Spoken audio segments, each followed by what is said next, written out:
यहां एक सदस्य ने तो कह दिया, एक सदस्य ने कह दिया माइनॉरिटी इस कानून को स्वीकार नहीं करेगी। क्या धमकाना चाहते हो भाई? संसद का कानून है, सबको स्वीकार करना पड़ेगा। मैं गांधी की तरह इस कानून को फाड़ता हूं। ये अनकॉन्स्टिट्यूशनल है सर। इस देश में झगड़े पैदा करने का काम बीजेपी करना चाहती है। तो ये जो बात कह रहे कि ये बिल असंवैधानिक है, असंवैधानिक काम तो उन्होंने किया है जो बिल फाड़ने का काम किया है। आज मैं पूछना चाहता हूं, आज किस लिए बिल फाड़ दिया? हम इस देश के दुश्मन नहीं, हम इस देश में नौकर भी नहीं हैं, हम इस देश के मालिक हैं। सर बेट द्वारका के 2 द्वीपों पर दावा ठोक दिया है। क्या भगवान कृष्ण से पहले इस्लाम धर्म आ गया था क्या? भारतीय जनता पार्टी के अंदर मुकाबला चल रहा है कि खराब हिंदू कौन बड़ा है। मैं इस्लामिक देशों का नाम पढ़ूंगा जहां वक्त का वजूद नहीं है, तुर्की में नहीं है, लीबिया में नहीं है, इजिप्ट में नहीं है, सूडान में नहीं है, लेबनान में नहीं है, सीरिया में नहीं है, जॉर्डन में नहीं है, तुनीसिया में नहीं है, इराक में नहीं है। क्या आपको पता है कहां इनकी डबल इंजन की सरकार ने लोगों को रास्ते पे ईद का नमाज भी पढ़ने नहीं दिया? और ये बात करेंगे कोई भी फैसला मान्यवर कायदे की कोर्ट से बाहर कैसे हो सकता है? कोई भी फैसला हो, ये देश की अदालत वो फैसले तक रुचि नहीं रखेगी। नागरिक ग्रीवेंसेस लेकर कहां जाएंगे? जिसकी भूमि हड़प कर ली गई वो कहां जाएगा? ऐसा नहीं चलेगा। आपकी वोट बैंक के लिए आपने किया था, हम खारिज कर रहे हैं, हम खारिज कर रहे हैं। ऐसा नहीं चलेगा। अदालत में जाइए, जिसको ग्रीवेंसेस है इधर और साइड से, और अदालत न्याय करेगी। न्याय के लिए तो अदालतें बनी हैं। और मान्यवर, यहां एक सदस्य ने तो कह दिया, एक सदस्य ने कह दिया माइनॉरिटी इस कानून को स्वीकार नहीं करेगी। क्या धमकाना चाहते हो भाई? संसद का कानून है, सबको स्वीकार करना पड़ेगा। स्वीकार नहीं करेंगे मतलब क्या है? कैसे बोल सकते हैं कोई हम कानून को स्वीकार नहीं करेंगे?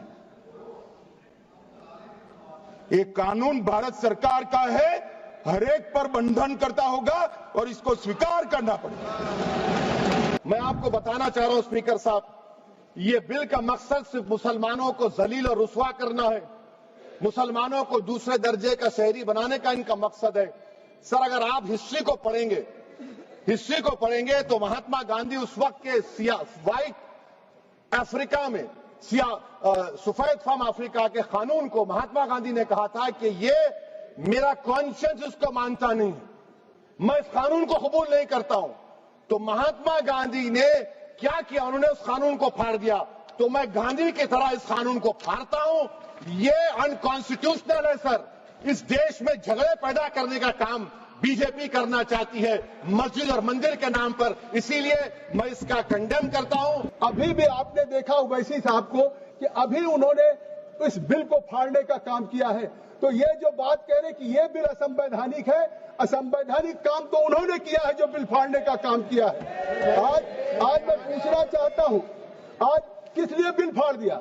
उन्होंने कहा, चले गए, मैं पूछना चाहता हूं, उन्होंने कहा कि हमारी 123 प्रॉपर्टी है और साहब हमारे पास डीड नहीं है, उस डीड को हम कैसे देंगे? हमारी प्रॉपर्टी तो मिलेगी नहीं। मैं कहना चाहता हूं 123 प्रॉपर्टी है, बिल्कुल है। ये 123 प्रॉपर्टी किसकी है? ये हमारे जमाने की नहीं है। जब ब्रिटिशर्स ने, अंग्रेजों ने हिंदुस्तान की राजधानी को कोलकाता से दिल्ली बनाने का फैसला किया और 1911 में जब उन्होंने यहाँ के लुटियन जोन्स की लैंड को एक्वायर किया, लैंड एक्वायर करने के बाद ड्यूली कंपनसेशन दिया और अधिग्रहण कर लिया। और 1911 जो अधिग्रहण ब्रिटिश सरकार ने किया, अखिलेश जी आप भी मुख्यमंत्री रहे, अगर कोई सरकार किसी जमीन का अधिग्रहण कर ले तो फिर उस जमीन को डीनोटिफाई करके किसी को दे नहीं सकती है। यह पहली बार कांग्रेस सरकार ने डीनोटिफाई करके देने का काम किया है। मैं पूछना चाहता हूं, अगर आपके पास डॉक्यूमेंट नहीं है, मैं पूछना चाहता हूं कि अगर डॉक्यूमेंट नहीं है, हमारे जेपीसी के मेंबर लोग बैठे हुए, मैं पूछना चाहता हूं ये तुष्टीकरण नहीं तो और क्या था? 1911 की जो ब्रिटिशर्स ने जमीन लिया बैठ जाइए लाल जी, सुन लीजिए पूरी बात, आपको स्पष्ट हो जाएगा। 1911 में जो जमीन अंग्रेजों ने, ब्रिटिशर्स ने एक्वायर किया राजधानी के लिए, 1911 के बाद 1970 में दिल्ली के वक्फ बोर्ड ने कहा, जो 1911 की ब्रिटिशर्स की जमीन एक्वायर थी, कि ये वक्फ बोर्ड की है। 1970 में तो वो जो सेक्शन 40 की बात हो रही है, ये शायद देश में नहीं दुनिया में किसी को अधिकार नहीं होगा कि जो ब्रिटिश एक्वायर करके कंपनसेशन दे गए हो, उसको 57 सालों के बाद वक्फ बोर्ड कह दे ये वक्फ की जमीन है, और उसके बाद ये कह रहे हैं हमें मिल नहीं रहे वैसी साहब। माननीय अल्पसंख्यक मंत्री जी कह रहे थे कि विपक्ष गुमराह कर रहा है, बल्कि हकीकत यह है विपक्ष गुमराह नहीं कर रहा इस बिल के ऊपर, बल्कि आप लोग गुमराह कर रहे हैं। आप लोग गुमराह कर रहे हैं इस सदन को, आप लोग गुमराह कर रहे हैं इस समाज को, इस देश को। आपकी सरकार का नारा था का सबका साथ सबका विकास। मैं पूछना चाहता हूं, ये आपका नारा खोखला है। मुस्लिम समाज को टारगेट करके नुकसान पहुंचाने की आपकी मंशा साफ हो गई है। माननीय गृह मंत्री जी श्री अमित शाह साहब भी यहाँ बैठे हुए हैं। मैं कहना चाहता हूं कि माननीय अल्पसंख्यक मंत्री जी कह रहे थे कि जब वो चुनाव में गए थे तो उनसे कहा गया कि वक्फ बिल को लेकर के आया जाए, इसलिए लाए हैं। तो चुनाव के समय तो उनसे ये भी कहा गया था कि 2 करोड़ रोजगार दिया जाए, महंगाई कम की जाए, भ्रष्टाचार कम किया जाए। हमारे लोगों को उस चीज की जरूरत है, वो क्यों नहीं देते? मैं कहना चाहता हूं कि इस देश का मुसलमान दुश्मन नहीं है, इस देश का मुसलमान वफादार है, इस देश की तरक्की चाहता है, इस देश का विकास चाहता है। और हमारे बुजुर्गों ने लाखों की तादाद में इस देश को आजाद कराने के समय अपनी जान माल की कुर्बानियां देकर के साबित किया था। देश का जब बंटवारा किया था माननीय अध्यक्ष जी, तो उस वक्त अगर जो मुसलमानों को प्यार था पाकिस्तान से वो चले गए, जिनको इस हिंदुस्तान से प्यार था, वफा थी, वो आज इस हिंदुस्तान के अंदर है। हम इस देश के दुश्मन नहीं, हम इस देश में नौकर भी नहीं हैं, हम इस देश के मालिक हैं। और हम चाहते हैं कि सब लोग मिलकर के, सारे धर्मों के लोग मिलकर के इस देश की तरक्की की बात करें। सर, बेट द्वारका के 2 द्वीपों पर दावा ठोक दिया है। क्या भगवान कृष्ण से पहले इस्लाम धर्म आ गया था? क्या भगवान कृष्ण से पहले इस्लाम धर्म आ गया था?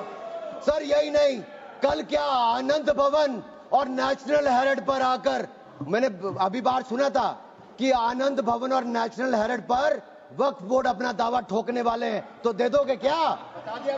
और यही नहीं सर, एएसआई संरक्षित स्मारकों पर भी सर यही नहीं सर, कर्नाटक में 53 ऐतिहासिक स्मारकों को वक्फ संपत्ति घोषित कर दिया है। अध्यक्ष महोदय, मैं कहना चाहता हूं, ये जो बिल लाया जा रहा है, भारतीय जनता पार्टी में एक मुकाबला चल रहा है। भारतीय जनता पार्टी के अंदर मुकाबला चल रहा है कि खराब हिंदू कौन बड़ा है। और ये बात अध्यक्ष महोदय मैं ऐसे ही नहीं कह रहा हूं। जो पार्टी ये कहती हो कि दुनिया की सबसे बड़ी पार्टी है, अध्यक्ष महोदय वो अपना राष्ट्रीय अध्यक्ष नहीं चुन पाए अभी तक। अध्यक्ष महोदय, भारतीय जनता पार्टी क्या है?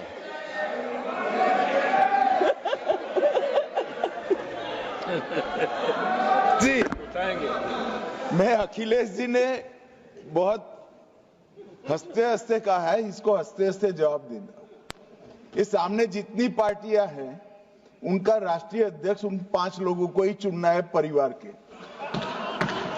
हमें माननीय अध्यक्ष जी करोड़ों सदस्यों में से 12-13 करोड़ सदस्य प्रक्रिया कर कर चुनना है तो देर लगती है।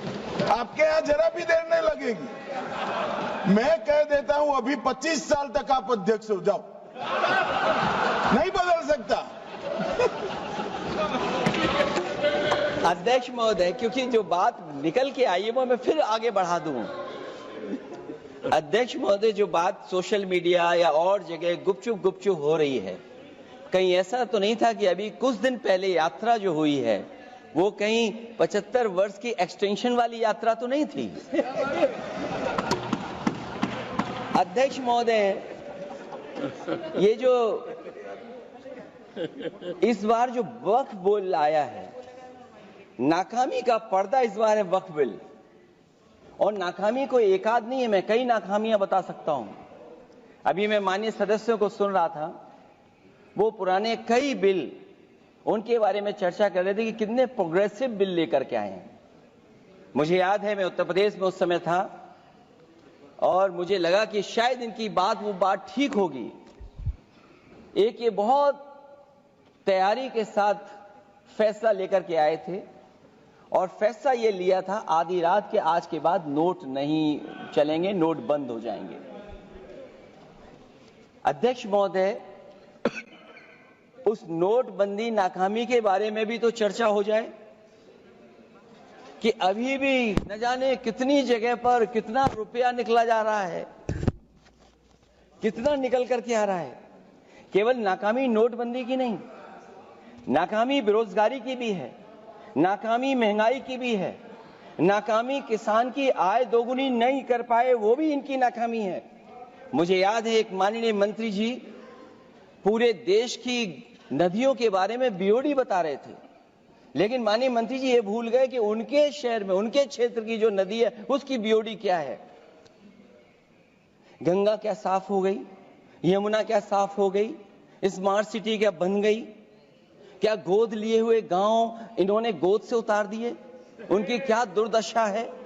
क्या वक्फ प्रॉपर्टी इस्लामिक देशों में है? मैं इस्लामिक देशों का नाम पढ़ूंगा जहां वक्फ का वजूद नहीं है, तुर्की में नहीं है, लीबिया में नहीं है, इजिप्ट में नहीं है, सूडान में नहीं है, लेबनान में नहीं है, सीरिया में नहीं है, जॉर्डन में नहीं है, तुनीसिया में नहीं है, इराक में नहीं है, भारतवर्ष में वक्फ बोर्ड है। वक्फ प्रॉपर्टी को कानूनन सुरक्षा, लीगल प्रोटेक्शन दिया गया है, उसके बाद भी हंगामा क्यों है बरपा? उसके बाद भी हंगामा क्यों है बरपा? मैं पूछना चाहता हूं, क्या गुनाह है मोदी जी का? क्या गुनाह है हमारा? हमारा गुनाह सिर्फ इतना है कि हम सबका साथ चाहते हैं, हम आगा खानियों का साथ चाहते हैं, हाँ हम बोहरा समाज का साथ चाहते हैं, हम पसमानदा समाज का जो पिछड़ा वर्ग है मुसलमान समाज में उसका साथ चाहते हैं, हाँ हम चाहते हैं महिलाओं का रिप्रेजेंटेशन और प्रतिनिधित्व हो। क्या ये गलती है? क्या मोदी जी गलती कर रहे हैं? आप बताइए। हम सबका विकास चाहते हैं, हम चाहते हैं वक्फ औलाद के अंतर्गत जब आपकी फैमिली लाइन समाप्त होती हो उस समय अगर एक बेवा हो, उस समय यदि तलाकशुदा महिला हो, उसको नजरअंदाज करते हुए किसी भी कीमत पर प्रॉपर्टी जो है वो वक्फ पे पास नहीं जानी चाहिए। ये इस सरकार का इस बिल के द्वारा 4 इनके मूल उद्देश्य। पहला मूल उद्देश्य है कि संविधान को कमजोर करना, टू डाइल्यूट द कॉन्स्टिट्यूशन। इनका दूसरा उद्देश्य है भ्रम फैलाना, to defame the minority communities of India. इनका तीसरा उद्देश्य है to divide the Indian society. हमेशा एक हमारे बीच में एक लिटिगेशन चलता रहे, मसला और बढ़ता जाए, ये उनका उद्देश्य है।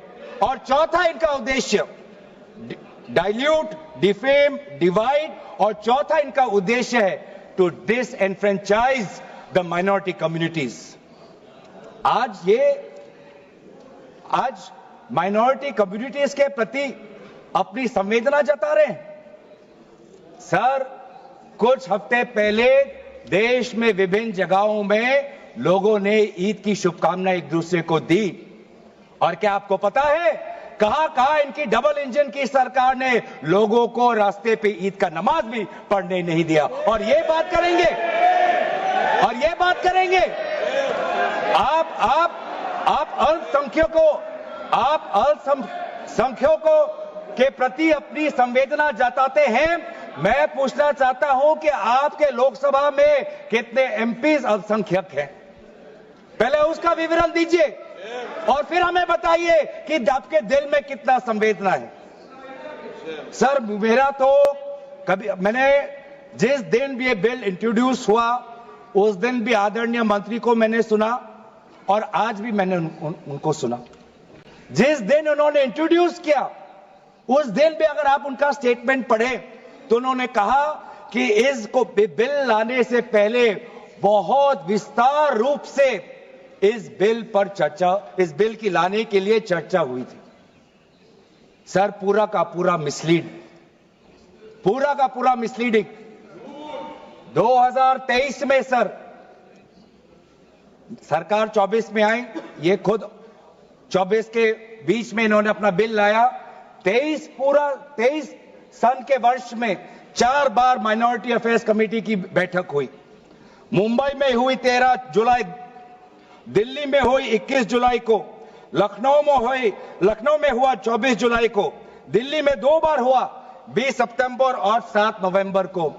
मैं आदरणीय सरकार से दरखास्त करूंगा कि इन 5 सरकारी जो मीटिंग हुई मिनिस्ट्री ऑफ माइनॉरिटी अफेयर्स का, उनका मिनट्स टेबल पे रखे। एक भी मीटिंग में नया वक्फ अमेंडमेंट बिल चाहिए, उसका जिक्र भी नहीं हुआ था।